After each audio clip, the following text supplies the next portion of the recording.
राम राम राम राम राम राम राम राम राम नारायण नारायण। संबंध। अब तामस ज्ञान का वर्णन करते हैं।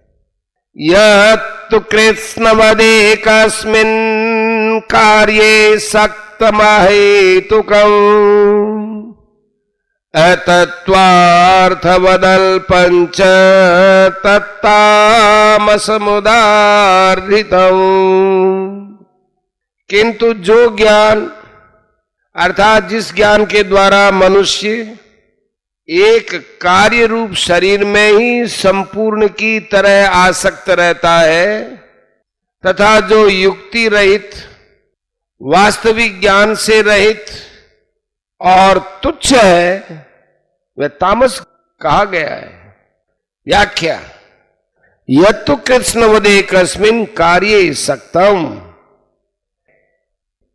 तामस मनुष्य एक ही शरीर में संपूर्ण की तरह आसक्त रहता है, अर्थात उत्पन्न और नष्ट होने वाले इस पांच भौतिक शरीर को ही अपना स्वरूप मानता है। यह तू पद है, वो राजस ज्ञान से भी तामस ज्ञान को भिन्न बताने के लिए है। वह मानता है कि मैं ही छोटा था, मैं ही जवान हूं और मैं ही बूढ़ा हो जाऊंगा, मैं भोगी, बलवान और सुखी हूं, मैं धनी और बड़े कुटुंब वाला हूं, मेरे समान दूसरा कौन है, इत्यादि इत्यादि।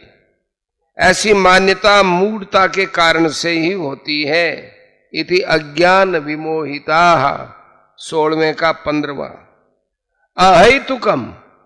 तामस मनुष्य की मान्यता युक्ति और शास्त्र प्रमाण से विरुद्ध होती है।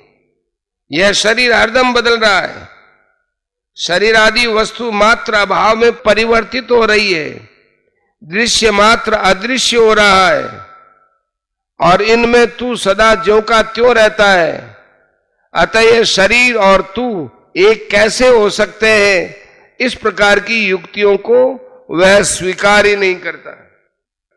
अतत्वार्थ बदल्पं च। यह शरीर और मैं दोनों अलग अलग हैं, इस वास्तविक ज्ञान से वह रहित है। उसकी समझ अत्यंत तुच्छ है, इसलिए उसको ज्ञान कहने में भगवान को संकोच हुआ। कारण कि तामस पुरुष में मूढ़ता की प्रधानता है, मूढ़ता और ज्ञान का आपस में विरोध है। अतः भगवान ने ज्ञान पद न देकर यत और तत्पद से ही काम चला लिया। तत्तामस मुदारितम। युक्ति रहित, अल्प और अत्यंत तुच्छ समझ को ही महत्व देना तामस कहा गया है। जब तामस समझ ज्ञान है ही नहीं और भगवान को भी इसको ज्ञान कहने में संकोच हुआ है, तो फिर इसका वर्णन ही क्यों किया गया कि भगवान ने 19वें श्लोक में त्रिविध भेद कहने का उपक्रम किया है। अतः सात्विक और राजस ज्ञान का वर्णन करने के बाद तामस समझ को भी कहने की आवश्यकता थी। परिशिष्ट भाव।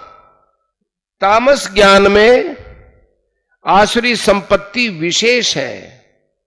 इस श्लोक में ज्ञान शब्द देने का तात्पर्य है कि वास्तव में यह ज्ञान नहीं है, प्रत्युत अज्ञान ही है।